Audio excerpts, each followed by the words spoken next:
So Liz, any advice on maintaining a practice? One of the things that can happen with yoga is that someone comes in and they get really inspired by their practice, and then after a while, life gets in the way, things get in the way.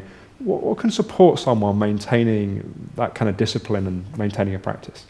I think ultimately yoga is a relationship, and it's like any relationship you get into. In the beginning there's passion and commitment, and then after a while you sort of get into that rut with it, or what can feel like a rut, and then suddenly you think, well, maybe I don't want to go to yoga, and maybe I don't want to.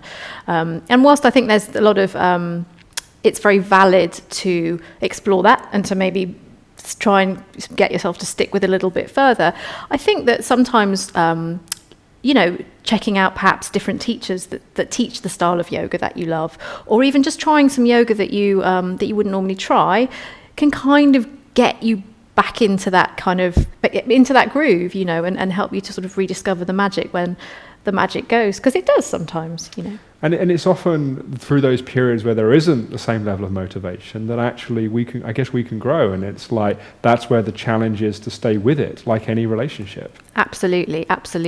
And what we've also done here is that we've created videos that are sometimes a bit shorter. So, for example, if you go to a studio, you're always pretty much going to get an hour minimum class.